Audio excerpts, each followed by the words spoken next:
오늘은 고린도전서 2장 14절부터 3장 2절까지 본문을 통해 세 종류의 사람하는 제목으로 같이 은혜를 받겠습니다.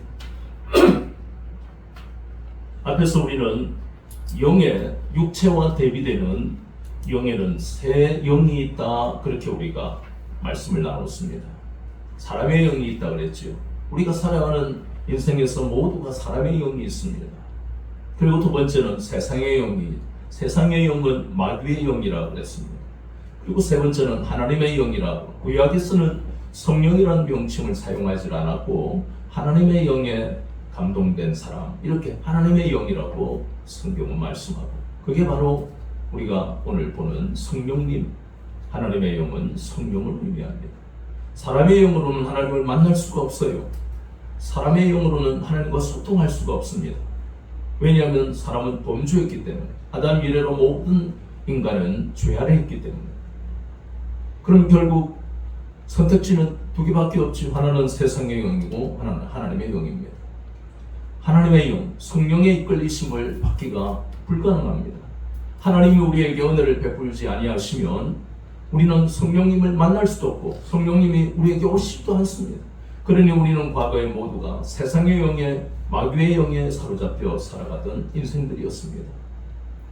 그러니까 우리의 입술에는 항상 어려운 일을 만나면 원망과 불평이 나왔던 것이고, 감사라고는 모르고 살았던 이유가, 성경은 그것이 바로 마귀가 너희들을 사로잡고 있었기 때문에. 또 어려운 일을 만나면 내가 잘못했습니다, 반성합니다, 이런 표현을 할 줄도 몰랐고, 이거는 저 사람 탓이고 우리 부모 탓이고 우리 조상이 잘못했으니까 이렇게 사는 것이고, 전부 이렇게 거짓말하고 남 탓하는 것이 바로 마귀에 사로잡혀 있었기 때문에 정직하지도 않았고, 잠깐 정직하지만 일평생 정직하게 그렇게 살아간 사람은 없는 거예요. 진실한 것도 없는 것이고, 불의를 보면 진실하게 살아야 한다, 정직하게 살아야 한다, 그건 도덕 교과서에나 나오는 것이고, 인간은 그것이 불가능한 겁니다. 어쩔 수 없이 타협하고 어쩔 수 없이 모른 척하고 살아야 되는데, 누구나 다 그렇게 사니까 그렇게 사는 것이 마땅하다고 생각하던 그 모든 인본주의의 배후에 마귀가 있다는 겁니다. 인본주의는 우리를, 세상의 지식은 인간의 지혜, 사람의 지혜라고 부르는 것은 우리를 생명으로 이끌어갈 수가 없습니다. 그런데 어느 날 예수님이 저와 여러분에게 나타나셔서 우리의 모든 잘못된 가치관과 사고방식을 포기하시고 우리가 주인인 것을 고백하게 하시는 놀라운 역사가 우리에게 나타났지 않습니까? 그래서 이후로 우리는 지금까지 앞으로 하나님의 영이라 말씀하는 성령의 인도를 받는 그런 삶을 살게 되었습니다. 그렇게 세 가지 영이 있듯이 오늘 본문에는 사람의 종류도 세 가지가 있다, 성경은 이렇게 말씀합니다. 인본주의에서는 그렇게 말씀하지 않지요. 인본주의에서는 사람의 지혜로 알고 있던 세 가지 종류는 황인종, 백인종, 흑인종, 우리는 이렇게 배웠습니다. 틀렸다는 이야기가 아니라 그 너머, 그 세 인종 너머에 있는 세계를 인본주의는 가르치지 않습니다. 그걸 만약에 이야기하면 신비주의다, 이상한 사람이다, 이렇게 이야기하는 것이 인본주의의 한계라는 것입니다.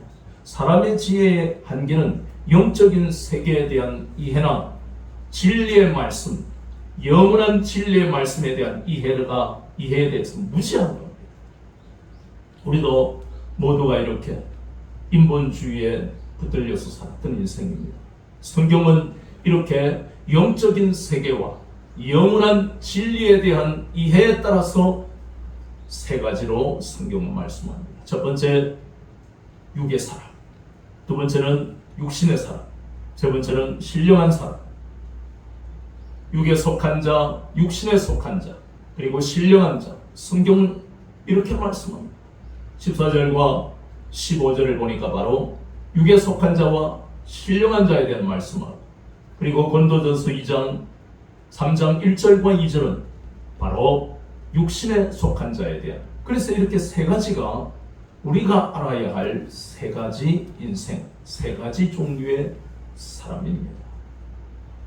먼저 우리가 육에 속한 자 하는 것을 그게 고린도전서 2장 14절에 보니까 이 사람의 특징은 하나님의 일을 받지 않는다 그랬습니다. 시편 14편 1절에 보면 하나님이 없는 인생이기 때문에. 왜 그렇습니까? 앞에서 우리가 보았지요. 성령님의 인도를 받는 것은 사람의 지혜로는 불가능하다. 성령님의 인도를 받는 것은 바로 하나님의 지혜로 가능한 것입니다. 하나님의 말씀을 깨닫는 것은 사람의 지혜로는 불가능합니다. 오래전에 도울이라는 사람이, 그 사람의 어머니는 교회에 신실한 권사님인데 아들은 배교했어. 그래서 결국은 믿음의 길을 벗어버리고 떠나버린 탈선한 사람인데, 그 사람이 어느 날인가 제가 보니까 EBS에 요한복음 강의를 하고 있더라고요. 참 어처구니가 없는 겁니다. 왜 제가 이런 말을 합니까? 하나님의 지혜가 아니면 하나님의 말씀은 풀리지도 이해할 수도 없는 겁니다. 그 사람은 이미 배교해 버렸는데 어떻게 요한복음을 강의합니까? 그것은 사람의 지혜로 푸는 거예요. 어리석은 사람은 야, 이 사람 동국대인가 어디에 교수도 하고 똑똑하니까 이 사람은 강의를 들어야지. 그래서 참 그 당시에 제가 안타깝고 가슴이 참 무거운 그런 심정을 한번 느낀 적이 있습니다.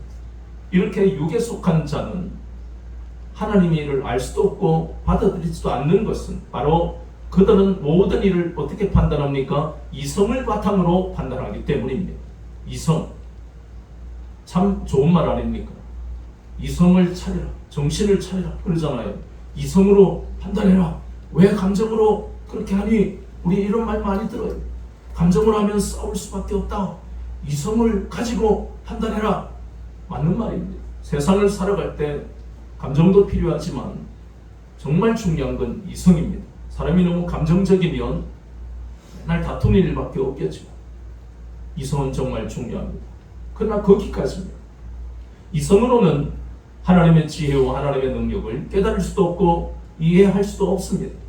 이성을 가지고 세상 모든 일을 판단하기 때문에 성령님이 역사하시는 이 놀라운 일들을 받아들이지도 않고 이해할 수도 없는 것이 바로 육에 속한 사람의 특징이라는 것입니다. 우리가 잘 아는 창세기 19장 14절에 하나님이 롯에게 은혜를 주셔서 롯과 그의 가족들이 소돔 고모라의 불 심판에서 피할 수 있도록 은혜를 베푸셨습니다. 그리고 천사는 고지하기를 너와 네 집안에 있는 사람에게 다 알려라. 그 말의 뜻을 우리가 깊이 생각을 해봐야 됩니다. 롯의 가족이라고는 롯과 그의 아내 그리고 두 딸이 가족입니다. 롯의 두 사위는 가족입니까? 아닙니다.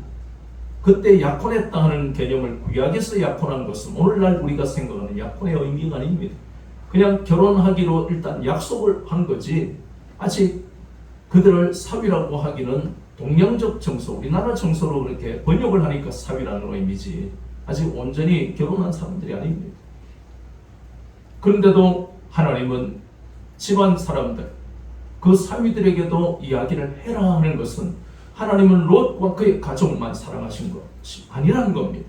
이 유황과 불로 모든 소돔과 고모라뿐만 아니라 그 주변의 도시까지도 다 태워버리시는 하나님의 끔찍한 이 심판 속에서 먼저 하나님께 나오고 회개하며 나오는 사람들은 이 심판, 일평생 죄만 짓다가 살았던 사람이라 할지라도 내가 긍휼을 베풀 것이다. 그 말씀이 창세기 19장의 사위를 향한 천사의 그 고지의 말 속에 숨어 있다는 것을 우리가 찾아야 됩니다. 그러나 그들은 농담으로 여겼습니다.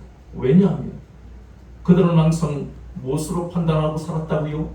이성으로 판단했다는 겁니다. 사람의 지혜, 세상의 지혜라는 것이 바로 이성이라는 것입니다. 그러니 얼마나 그 말이, 장인이 될 사람의 그 말이 얼마나 미련해 보였겠습니까?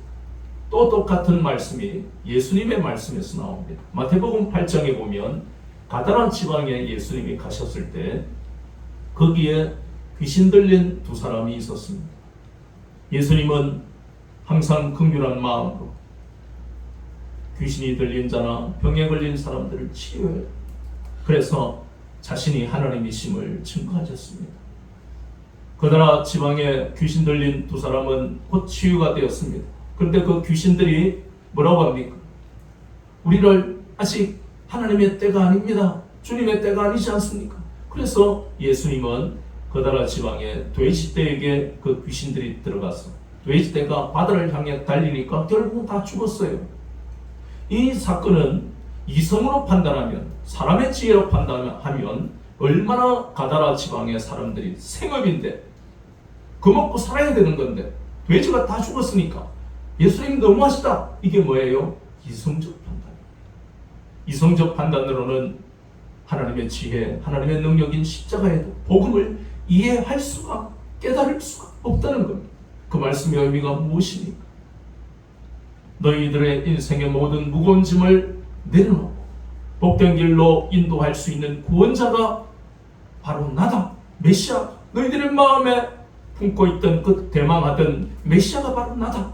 그러니 먹고 마시는 것, 너희들의 삶을 지탱하던 그 돼지떼가 죽었지만 나는 그 돼지떼보다 더 많은 돼지를 너희들에게 줄 수도 있는 메시아다. 그러나 그들은 눈앞에 있는 그 현실을 보고 예수님을 쫓아내버렸습니다. 왜 그렇습니까? 가다라 지방의 사람들은 뭐로만 판단했습니까? 이성으로만 판단했습니다. 현실 너머에 나타내실 놀라운 역사들, 그것은 그들의 조상, 그들의 아버지, 그들의 할아버지가 들려주던 구약의 그 말씀을 알고 있는 사람들입니다. 이방 사람들이 아닙니다.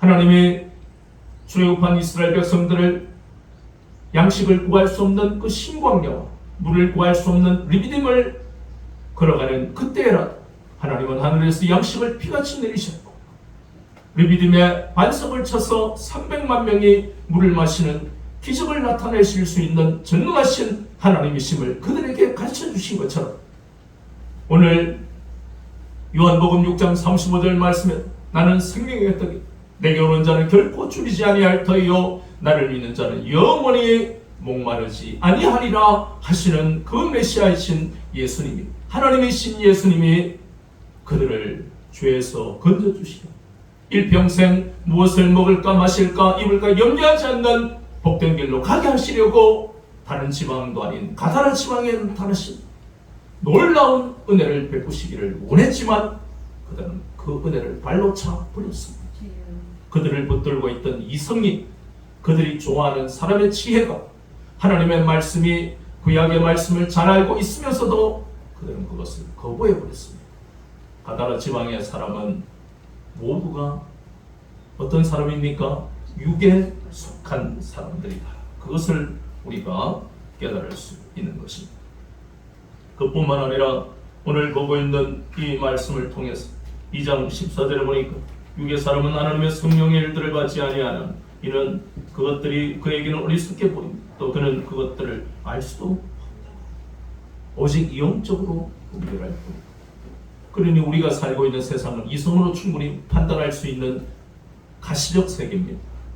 그러나 이 14절의 마지막 부분을 보니까 비가시적 세계, 성경에서는 그걸 영적이라는 영적인 세계가 있다는 겁니다.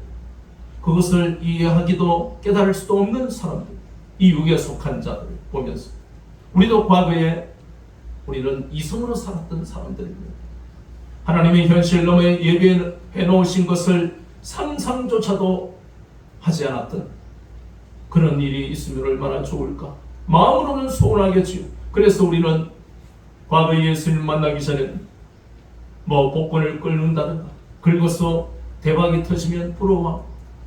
이 가게는 말이지 10년 동안 1등과 2등이 줄기차게 나온 점포야. 저기서 사야 돼.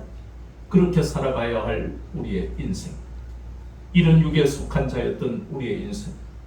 주님이 찾아오셔서 우리를 그러한 이성, 그러한 모든 이성으로 판단하던 잘못된 가치관과 사고가 깨뜨려 주셨다는 겁니다. 우리가 감사해야 할 제목이 바로 이것입니다. 두 번째, 성경은 또 어떤 사람을 말씀합니까? 육신에 속한 자입니다. 육에 속한 자와 육신에 속한 자는 비슷한 말 같지만 다릅니다. 육신에 속한 자라 하는 것은 육에 속한 사람처럼 이렇게 이성으로 판단하고 살아가기도 하지만 이 사람은 구원받은 사람들이 바로 육신에 속한 자가 바로 두 번째 사람의 종류입니다. 그런데 이 사람들을 이해하기 위해서는 우리는 고린도교회 앞에서 보았던 1장에서 보았던 여러 가지 바로 분열된 교회의 실상을 보면서 만약 고린도 교회 성도들이 육신에 속한 자가 아니라 신령한 자들이었다면 그들은 이렇게 교회를 내동강이로 찢어버리고 서로를 적대시하며 다른 사람에게 고통을 주며 믿음이 작은 자들의 비난하고 멸시하는 손가락질하는 주님의 몸된 교회에 오직 사랑과 화평으로 덕을 세우는 그런 모습이 아니라 이런 세상과 똑같은 고통을 주는 모습이 아니었을 것이다 하는 겁니다. 그렇다면 육신에 속한 자가 뭐냐? 이 사람들은 고린도교회 성도들처럼 참된 복음의 의미를 깨닫지 못하기 때문에 그들은 구원받았지만 그들의 모든 영적 수준은 어린 아이에 불과한 것이다. 본문의 말씀에 보니까 3장 1절에 육신에 속한 자 곧 그리스도 안에서 어린 아이들을 대함과 같이 한다. 이때 어린 아이라 하는 표현은 순진하다 그런 의미로 사용하는 말씀이 아닙니다. 이 부분은 원래 어린아이는 순진하지요. 그러나 지금 1절에 보이는 이 어린아이의 의미는 어린아이처럼 미성숙한 상태, 무엇이요? 영적인 수준이 미성숙한 상태다. 그것을 뜻하는 말이 어린아이입니다. 고린도 교회 성도들은 우리가 계속해서 보겠습니다만 하나님이 특별히 사랑하셨어요. 왜요? 모든 영혼을 다 사랑하시지만 고린도라는 도시의 그러한 사람들의 구조를 보니까 우리가 앞에서 보았다시피 모두가 대부분이 동서로 혹은 남북으로 이렇게 교통의 요충지냐 보니까 부유한 삶을 살았습니다. 대부분의 상업을 하는 사람들이 부자 상인들이 많았어요. 거기다 귀족들도 있었습니다. 그러나 빈곤층도 많았습니다. 그런데 귀족과 부유한 상인들이 예수님을 믿는 것은 거의 기적과 같습니다. 그들이 예수님을 찾아야 될 이유가 없습니다. 참 특별한 사람들이에요. 대부분의 90% 가까이가 빈곤층 혹은 노예 출신입니다. 그들은 당연히 예수님을 만나면서 갈급하게 살아왔던 인생, 예수님을 만나면서 공허한 그 마음에 채워지는 은혜로 인해서 얼마나 감격이 되었겠습니까? 어쨌든 간에 고린도시라는 타락한 도시에서 성도가 되는 것은 어떻든 간에 놀라운 일들입니다. 그러니 그 갈급한 마음으로 귀족이고 부자라도 갈급한 마음, 돈으로는 이 세상에, 권력으로 이 세상에 내 갈급함을 다 채울 수 없구나. 그런 소수의 귀족과 부유층도 예수님을 만났어요. 그래서 하나님이 교회에 많은 은사를 부으신 이유가 귀족의 자리에 있던 상인의 자리에, 부유한 자리에 있던 노예 출신이었던 어쨌든 그들이 하나같이 갈급한 마음으로 주님을 만났기 때문에 은사를 부어주셨습니다. 그런데 안타깝게도 이 바울의 서신을 읽으면서 느끼는 것은 그렇게 은사를 받아도 은사가 신령한 자를 만드는 것은 아니구나. 은사가 신령한 자 되게 하는 것은 아니구나 하는 것을 깨달아야 합니다. 오늘도 많은 사람들은 은사를 하나님 앞에 기도합니다. 기도하면 하나님이 은사를 각각의 믿음의 분량대로 주십니다. 그러나 우리가 알아야 할 것은 신앙생활의 마지막이 은사가 아닙니다. 은사는 받아야 합니다. 없어도 천국 갑니다. 중요한 것은 은사가 목표가 되는 사람, 그보다 더 높은 고품격의 삶이 아니라 은사에만 집중하는 사람, 여기 있는 고린도교회 성도들처럼 젖먹이 신앙의 상태에서 자라지를 않는다. 교만만 들어갑니다. 그래서 우리는 정확하게 말씀을 기준으로 은사를 받았는데도 고린도교회 성도들 대부분은 어디에 속한 자라고요? 육신에 속한 자, 젖먹이 신앙. 은사가 신령한 자, 장성한 자로 인정받게 하는 것은 아니라는 것을 다시 한번 생각합니다. 창세기 30장 1절에 보니까 육신에 속한 자의 예 중에 하나가 라헬이라는 인물입니다. 라헬은 특별히 은혜를 받았어. 앞으로 이스라엘의 언약의 계승자가 될 그 야곱의 아내가 되는 축복을 받았습니다. 얼마나 놀라운 복입니까? 그런데 감사하며 살지 아니하고 그의 관심은 오직 언니와 다투면서 내가 야곱의 아들을 많이 낳아야 되고 하는 그 참 부끄러운 그러한 마음의 소음만 품고 있다 보니까 하나님은 야곱의 사랑을 제대로 못 받는 라헬에게 레아에게 얼마나 많은 자녀의 복을 주시는지 모릅니다. 그러면 이 레아가 받는 복을 보면서 언니가 복을 받아 마땅해 남편이 나만 사랑하니까 언니가 얼마나 마음이 무겁겠어 이렇게 받아들이지 않고 라헬은 나에는 왜 아들을 안 주는 거야? 막 질투하고 시기 질투하고 야곱과 싸우는 겁니다. 이것이 바로 육신에 속한 자. 그도 하나님이 택하신 민족의 하나님의 택하신 백성인데도 불구하고 그의 관심은 오직 눈앞에 있는 현실밖에는 관심이 없기 때문에 시기 질투가 미움이 아무렇지도 않게 나왔던 겁니다. 그 집안에 무슨 평강이 있었겠습니까? 그뿐만 아니라 우리는 이 라헬뿐만 아니라 출애굽기 14장 11절에 보니까 하나님이 430년 동안 애굽에 종살이 하던 그 고통스러운 세월 하나님이 긍휼을 베푸셔서 출애굽하게 하셨는데 그들 앞에 있는 홍해 바다를 보면서 하나님이 건져주신 종살이로부터 건져주신 그 감사가 온데간데 없이 눈앞에 있는 현실만 집중하다 보니까 모세를 대적하고 원망불평을 쏟아냅니다. 매장지가 없어서 우리를 여기로 데려왔냐? 저 봐라, 저 바다를 어떻게 건너가느냐? 이것이 바로 믿음의 진보가 이루어지지 않는 젖먹이들의 특징입니다. 눈앞의 현실을 만나면 어제, 아니 1시간 전에 하나님의 은혜를 베푸신 것을 망각해버리고 또 원망하고 불평. 이런 일은 참 드문 일이 아니고 우리가 살아가는 현실에서 가정마다 나타나는 일들입니다. 우리 모습이잖아요. 우리를 지금 정죄하고 비판하는 것이 아닙니다. 우리가 그렇게 연약한 자들입니다. 때때로 우리는 육신에 속한 자 같은 행동을 할 때도 있다 하는 것입니다. 물론 여러분들은 믿음의 진보를 이루어가고 있는 사람들이에요. 그러나 때때로 우리가 감당할 수 없는 현실을 만날 때 우리는 육신에 속한 자의 모습을 서로 나타낼 수가 있다는 것.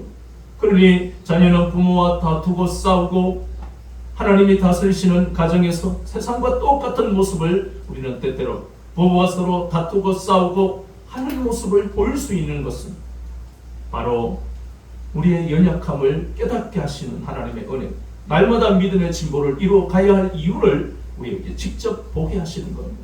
이러한 사람들 뿐만 아닙니다. 출애굽기 14장 11절뿐만 아니라 우리가 잘 아는 대로 사무엘 하 14장 30절에 보면 거기에는 한 사람이 나옵니다. 다윗이 다 아들들을 사랑했고 그 중에도 키가 크고 잘생긴 압살롬을 참 사랑했습니다. 그런데 그 압살롬이 우리가 잘 아는데 사무엘 하에 다윗의 아들과 딸과의 그러한 불행한 일을 알잖아요. 암논이라는 첫째 장남이 참 불행한 일, 너무너무 해서는 안 될 짓을 큰 죄를 범했어. 압살롬의 누이 동생이 큰 상처를 입게 되는 사건이 일어났습니다. 그때에 다윗이 그 암논을 첫째 왕자에서 모든 것을 다 먹게 만들고 귀양을 보내던 어떻든 분명하게 징계를 내려야만 하는데 그렇지 않다 보니 압살롬 마음에 한이 되었습니다. 결국은 몇 년 만에 이 압살롬과 왕자들을 다 죽여버렸어요. 그런데 다윗은 압살롬을 사랑합니까? 수년이 지난 후에 사랑하는 아들이라고 용서하고 불렀습니다.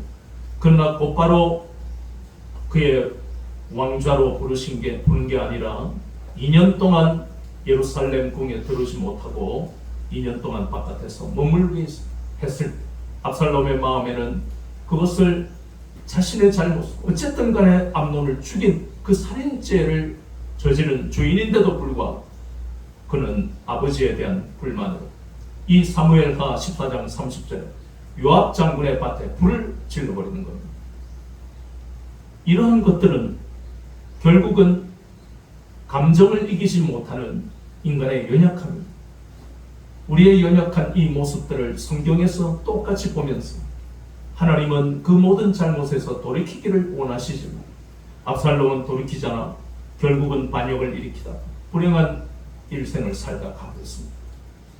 육신에 속한 자의 그런 모든 특징을 우리가 이러한 성경을 통해 예를 보니까 자신의 감정을 이기지 못하고 다스리지 못하고 하나님의 다스리심을 받는 것보다 육신의 생각을 대부분 하며 살아가는 그러한 사람을 육신에 속한 자다.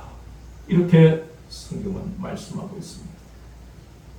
세 번째 세 종류 중에 바로 우리가 보고자 하는 것은 바로 신령한 자입니다. 이 신령한 자는 육에 속한 자와 완전히 정반대입니다. 육에 속한 자는 자신의 이성을 판단하고 자신이 생각하고 자기 의지로 살아갑니다. 자기가 자신의 인생의 주인이라고 생각합니다. 그래서 수없이 많은 여러분들의 가정과 친인척들이 이렇게 육에 속한 사람, 인생의 주도권이 자기에게 있기 때문에 너나 교회 다녀, 뭐 예수 믿을 거 뭐 있어, 부처를 섬겨도 되고 뭘 섬겨도 되고 나는 그런 거 다 필요 없고 내 의지로 살아가, 이런 말을 듣는 것은 흔한 일입니다. 그래서 우리가 부모와 친인척과 지인들을 위해 기도하고 있습니다. 그들의 마음속에 바로 사람의 지혜라 부르는 이성을 가지고 모든 일을 판단하는 그 잘못된 가치관이 무너지기를 기도하는 겁니다. 우리 힘으로는 그 사람들에게 전도지 한 장을 가지고 변화시키기는 참 어려워요. 그래서 우리가 기도하는 것은, 그리고 이 본문의 말씀을 오늘 들었으니까 여러분이 기도해야 할 것은, 하나님, 내가 사랑하는 누구누구의 잘못된 가치관이 무너지기를 원합니다. 이성으로 살아가는, 인간의 지혜로, 사람의 지혜로 살아가는 것은 현실 너머에 하나님이 예비해 놓으신 놀라운 생명의 길을 찾을 수도 걸어갈 수도 없습니다. 저 잘못된 가치관과 사고방식이 무너지기를 원합니다. 그렇게 기도하셔야 합니다.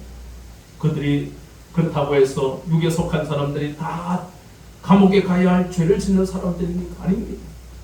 그들 중에는 교양도 있고요, 그리고 참 다른 사람을 위해서 헌신하며 사는 사람도 많고요, 어쩌면 교회 다니는 사람보다 더 인성이 뛰어나고 훌륭한 사람들이 참 많습니다. 육에 속했다 해서 그들이 부도덕하고 불의하다라고 우리는 판단할 수가 없습니다. 그럼에도 불구하고 우리가 그들과 비교해서 때때로 짜증도 잘 내고 때때로 다혈질이 되어서 막 입에서 험한 말을 쏟아내기도 하지만, 그러나 하나님은 그러한 것은 중요한 것이 아니라 우리의 중심, 날마다 우리를 육에 속한 자에서 구원하신 그 은혜를 생각하고 믿음이 자라기를 소원하고 믿음의 진보를 이루기 위해서 애쓰고 수고하는 그 중심을 보시고 우리에게 은혜를 베푸시는 것 아닙니까? 오늘 우리에게 신앙의 목표가 이제 바로 신령한 자가 되어야 한다는 것을 우리에게 깨닫게 하십니다. 신령한 자는 육에 속한 자와 달리 성령님의 인도하심과 조명하심을 깨닫고 그러한 인도하심에 순종하며 거기다가 복음의 능력을 체험하는 사람들을 신령한 자다, 이렇게 말씀합니다. 좀 더 구체적으로 성경에 나오는 인물들을 우리가 예를 들어보면, 사무엘하 7장에 보면 이전에 가슴 아프게도 하나님이 사울을 초대왕으로 세우셨는데 그가 권력이라는 욕망에 사로잡혔습니다. 하나님께 순종하지 않고, 그러니 이스라엘 백성 전체가 불의한 길을 걸을 때 하나님은 사무엘을 들어쓰셨습니다. 미스바에서 모두 나와 하나님 앞에 무릎 꿇어라. 너희들이 섬기는 우상을 던져버리고 너희들은 모든 죄를 고백하며 회개하라. 그것이 바로 사무엘입니다. 신령한 자의 구체적인 모습이 바로 이런 모습입니다. 사무엘뿐만 아닙니다. 우리가 또 이 사무엘뿐만 아니라 다른 인물을 우리가 봅니다. 사무엘상 18장 말씀에 봅니다. 하나님은 다윗에게 은혜를 주셨습니다. 블레셋과 싸우고 여러 근동에 있는 그 주변에 있는 나라와 싸워서 이길 때만 이스라엘에 있는 대부분의 자들이 사울은 천천히요 다윗은 만만이다 이러면서 다윗이 얼마나 대단한지를 노래했는데, 그러면 그런 이야기를 듣고 기분 좋은 사람은 없어요. 그러나 사울은 그럼에도 불구하고 자기를 초대왕으로 세우신 하나님의 은혜를 감사해야 하는 것이고 다윗을 보내주심을 감사해야 되는 거예요. 만약에 다윗을 보내지 아니하셨다면 그 근방의 주변 나라가 이스라엘 쳐들어올 때 이길 수가 없는 거예요. 특별히 우리는 특히 블레셋을 이길 수가 없어요. 왜냐하면 하나님이 도우시니까 이기지, 역사적으로 볼 때 블레셋은 철기 문화가 들어가서 청동기 칼과 철기 칼이 싸울 때 청동기는 종이처럼 부서질 수밖에 없어요. 그런데 하나님이 다윗을 보내셔서 청동기 칼도 변변치 못했던 그 상황 속에서 전적인 하나님의 능력이 다윗에게 임했기 때문에 사울 왕이 편안하게 왕위에 있었던 겁니다. 그것을 잊어버리고, 이야, 내가 말이지 요나단에게 물려주고 우리 사울 왕가가 10대, 20대, 100대까지 우리가 우리 왕을 해야 돼, 그 생각에 사로잡히는, 이것은 바로 권력의 욕망이라는 것이 하나님이 세우신 것을 망각하게 만드는 그 욕망에 사로잡히니까 다윗을 죽여야 되겠다, 다윗을 시기하고 질투하고 미워했던 것입니다. 그러한 육신에 속한 자인 그러한 사울과 달리 다윗은 사무엘하 1장을 우리가 읽어보면 자신의 죄로 인해서 죽었던 그 사울 왕이시고, 사울과 그 자녀들이 죽었을 때 길보아 전투에서 비참하게 죽었던 그들, 아이고 잘 죽었다, 그것이 아니라 얼마나 진심으로 슬퍼했는지 모르거든요. 가슴을 치면서 슬퍼했어요. 요나단뿐만 아니라 사울, 하나님 참으로 저들이 죽어서 슬픈 노래를 불러서 추모했던 인성과 자질이 남다른 그 사람, 다윗의 이 연단을 통한 왕의 자질뿐만 아니라 한 명의 신앙인으로 신령한 자라 할 수 있는 사람이 다윗이라는 것을 우리는 여기서 깨달을 수가 있습니다. 그뿐만 아니라 이제 우리는 신약에서 사도행전 2장에 보이는 그 베드로의 설교를 보니까 이전에는 도망다니던 그 비겁한 베드로였지만 성령 받고 난 다음에 그가 예루살렘에서 설교하는 그 내용을 보고 얼마나 강하고 담대한, 오직 예수님만 전하고 있는 그 모습, 그리고 사도행전 7장에는 또 우리가 잘 아는 스데반 집사가 나옵니다. 성령에 충만한 7 집사 중에 한 사람이었던 그 스데반 집사, 성령께 사로잡혀서 사람들이 돌로 치려가는 그 강팍하고 완악한 사람들 앞에서 오직 복음만 전하, 얼굴에는 빛이 나는 그것이 바로 신령한 자라는 겁니다. 그뿐만 아니라 사도행전 8장에 보면 다양한 직분의 사람들이 나옵니다. 빌립은 사마리아 성에 가서 복음을 전합니다.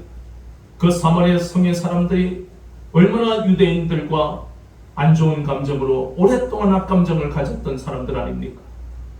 우리가 역사적으로 보면 아수르가 사마리아를 정복해버리고 결국은 혼혈 정책으로 순수한 혈통의 그러한 사람들이 남아있지를 않는 곳이 바로 북이스라엘이었고 그곳을 사마리아라고 부릅니다. 그런 그곳에 가서 예수님을 전할 때 사도행전 8장에는 온 사마리아 성에 큰 기쁨이 있다. 그 빌립이 온전히 예수님께 사로잡히니까 온전히 영혼을 사랑하는 마음으로 그들에게 다가가 유대인과 사마리아인이라는 그런 차별 없이 순수한 마음으로 영혼을 사랑하는 마음으로 갔던 그가 바로 신령한 자라고 할 수 있는 것입니다. 사도행전 13장 이후부터 보이는 바울의 모습을 보십시오. 모든 것을 다 버렸습니다. 얼마나 좋은 조건의 삶을 살아가던 그가 예수님께 붙들려서 나는 죄인 중에 괴수입니다. 그런 고백이 쉽게 나오지질 않습니다. 내가 가진 모든 것은 배설물입니다. 예수님을 아는 것이 가장 고상한 것입니다. 이런 고백을 한다는 자체가 수없이 많은 연단을 통해서 믿음의 진보가 이루어져서 마침내 신령한 자라고 할 수 있는 모습입니다. 우리는 이 이러한 세 종류의 사람들을 보면서 하나님이 우리를 육에 속한 자의 자리에 있다가 그 자리에서 우리를 은혜의 자리로 인도하시는 이유, 믿음의 진보가 이루어져서 마침내 장성한 자의 신앙, 신령한 자의 삶으로 영적 분별력을 가지고 이 세상을 바라보며 살아갈 수 있는 그런 자리로 우리를 인도하시려고 우리를 부르신 것을 잊지 말아야 합니다. 아멘. 우리는 나이가 들어갑니다. 세상에 살아가는 우리의 삶도 쉽지 않습니다. 그러나 우리는 이제 세 종류의 사람 중에 육에 속한 사람들이 아닙니다. 하나님이 책임지시는 삶을 살아가는 사람들입니다. 성령님이 인도하시는 인생을 살아가는 사람들임을 잊지 마셔야 됩니다. 여러분의 현실에서 여러분의 통장에 찍혀있는 동그라미를 세워보면서 살아가는 그런 낮은 수준의 삶을 살아가게 하시려고 예수님이 여러분을 위해 몸찌르시고 피 흘리신 것이 아닙니다. 지금도 성령님은 통장을 바라볼 때마다 마음이 무거워지면 얘야 위의 끝을 바라봐라. 하늘에 쌓아라. 네가 하나님 앞에 드린 감사함으로 드린 예물, 네가 하나님 앞에 드린 예배의 그 시간들, 네가 하나님 앞에 드린 감사함으로 드린 그 예배가 모두 하늘에 쌓였다. 네가 어려울 때 네가 하늘에 쌓은 이 모든 것들이 100배로 돌려가 받도록 내가 역사할 것이다. 아멘. 이것이 바로 하나님의 사랑입니다. 그래서 우리는 하나님 앞에 드리는 주일의 이 귀한 시간, 한 주간 동안 얼마나 고통스러운 생활을 해야 하는 피곤하고 지친 그 몸인데도 불구하고 왜 하나님 앞에 드립니까? 하나님 앞에 드리면 하늘에 쌓으며 내 인생에 고통스러운 날이 올 때에 하나님이 기가 막힌 방법으로 오묘한 방법으로 도우시고 건져주실 것을 믿기 때문에 이전에도 체험했고 또 그렇게 하실 것을 믿기 때문에 하나님 앞에 시간을 드리고 물질을 드리고 여러분의 마음을 드리는 것이 아닙니다. 이것이 바로 신령한 자로 가고 있는 여러분의 발걸음입니다. 하나님이 기뻐하시는 모습들이에요. 그래서 신령한 자는 육에 속한 사람들처럼 이성으로 예수님의 복음을 판단하지 아니하고 도리어 예수님의 복음 앞에 무릎을 꿇고 굴복하여 예수님이 하신 복음 사역 영혼 구령의 그 일을 이어가기를 원하며 증인의 삶을 살아가기를 원하며 이 길을 걸어가는 사람들이 바로 신령한 자. 여러분의 삶의 이 분명한 목표를 마음에 품고 날마다 믿음으로 달려가시는 여러분들의 인생이 되시기를 우리 주 예수 그리스도 이름으로 축원합니다. 아멘. 우리 약속의 말씀을 붙들고 동성으로 기도하겠습니다.